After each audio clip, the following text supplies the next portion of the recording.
What's going on, everybody? And I hope you're enjoying your Thursday early afternoon so far. This is MYG Jeffrey T85 here, and we already know that the Brooklyn Nets are going to be looking to see if they can upgrade their roster going into 2023-2024. And the team has already made some changes to their coaching staff already. The question is, what might the Brooklyn Nets be doing in terms of free agency or through trade? There already been a couple of rumors out there that the Nets might be exploring a potential Damian Lilliard trade, or even a trade for Karl Anthony Towns, or even a trade for John Collins, which would include Ben Simmons. How about this little nugget that's been dropped this morning, according to Bleacher Report? The Brooklyn Nets actually could have interest, or VanVleet could be open to potentially joining a team like the Brooklyn Nets after he opts in. Right now, according to Bleacher Report, if VanVleet opts into his $22.8 million option, it could have been open his prospects to a team like the Brooklyn Nets. But according to, and right now, VanVleet could be looking for a contract similar to what New York Knicks guard Jalen Brunson made this past offseason, where he signed a $26 million annually contract for about $140 million overall. VanVleet averaged, though, 19 points per game, 7 assists per game for Toronto last year. And if he opts into his player option and signs an extension, he could make himself more desirable to teams that aren't exactly championship contenders but are looking to get there.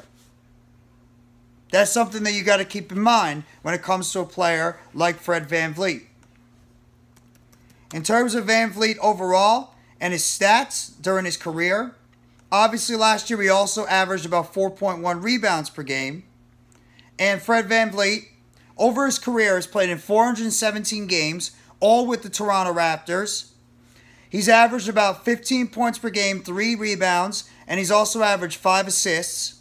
He has a field goal percentage career-wise of 40%, a three-point field goal percentage of 37%, and he shot about 87% from the line overall. He's one of the top. He's been one of the better point guards in the NBA, including making the NBA All-Star team for Toronto back in 2021-2022 during his age 27 season, where he averaged 20 points per game, shot a free throw percentage of 87%. He also averaged about a 51% field goal percentage during the season, or 40% during the field goal percentage overall, and he averaged about 38% from the three-point line. He also averaged about a block per game, 2 steals, about 7 assists, and 4 rebounds during his All-Star season. And remember, they ended up winning the championship all the way back in 2019-2020 when VanVleet was part of the roster, along with Pascal Siakam and, of course, Kawhi Leonard. The question is, if you acquire a guy like VanVleet, is he going to become the everyday point guard going forward, or are you going to have him be more transitioning to a shooting guard position? Or are you going to have him potentially take over for somebody like Spencer Dinwiddie, who you might want to include in a trade going into this upcoming NBA offseason? Dinwiddie has 1 more year left on his contract for over $20 million per season. Could a Dinwiddie and VanVleet swap possibly happen? But the question is, if VanVleet does not opt into that $22 million, if he doesn't opt into that $22 million option going into next season, could the Nets, would VanVleet be interested in signing with a deal with the Brooklyn Nets?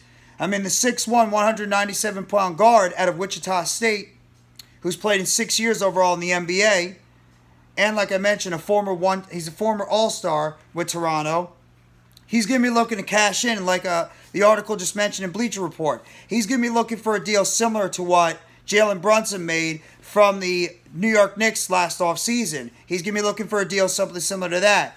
Would the Nets be potentially interested in signing VanVleet to that deal, even though he is 28 years old? Would the Nets be willing to sign him to that type of deal? Because VanVleet is a playmaking guard. He's a consistent guard. He's probably a better player overall than Dinwiddie. But could he eventually be going into the twilights of his career, and would it be a very good investment to sign somebody like VanVleet Tua type of deal that he might be looking for around $26 million per season. You got to keep that with an open mind. He is one of the better guards, though, in the NBA. And on the Toronto Raptors, who had a down year last year overall, could he be a guy that could potentially help this basketball team going forward? Absolutely. Would you trade him for Spencer Dinwiddie? Most likely I would. Because VanVleet and Dinwiddie. VanVleet's a couple of years younger. He's been a consistent 15-point scorer overall. He had a good year last year for Toronto. You just have to wonder, how is he going to keep playing going into next season if he might be one of those players that could start declining over his career going forward. There's been a lot of rumors that it looks like he could be moving on from Toronto because of the fact that the Raptors have a lot of free agents going into this offseason. Siakam is doing an extension. Jakob Poeltl's a free agent. VanVleet's a free agent. OG Anunoby is a free agent. Gary Trent Jr. is a free agent. So Toronto could be looking at a lot of changes going into this offseason. You have to wonder now if the Nets might be looking forward to taking a chance on a VanVleet if he does in fact opt into that contract going into next season. If Toronto might look to trade him off to a potential team that could be looking for a player with the VanVleet skills that could take him to the next level and maybe make them from a fringe playoff team into a playoff team, or a playoff team into a potential championship contender.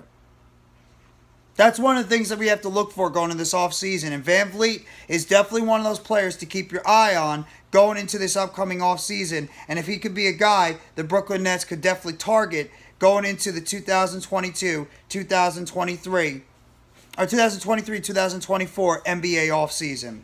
So make sure you guys hit that like button if you haven't already, and give a sub to NYGJeffyT85 for more news updates and chatter surrounding the Brooklyn Nets. Turn on the bell for notifications on the next video or short dropping on the channel surrounding the Brooklyn Nets. And let me know in the comment section if you guys would have interest in potentially bringing in a Fred VanVleet to be the point guard of this basketball team going into the 2023-2024 offseason. What you'd be willing to give up if he opts into his contract, and if he becomes an unrestricted free agent, how much you'd be willing to pay a Fred VanVleet going into the 2023-2024 season. Thank you very much, everybody. Enjoy the rest of your Thursday. Take it easy, and let's go Brooklyn Nets. As always, it's a Nets world, and we are all just living in it.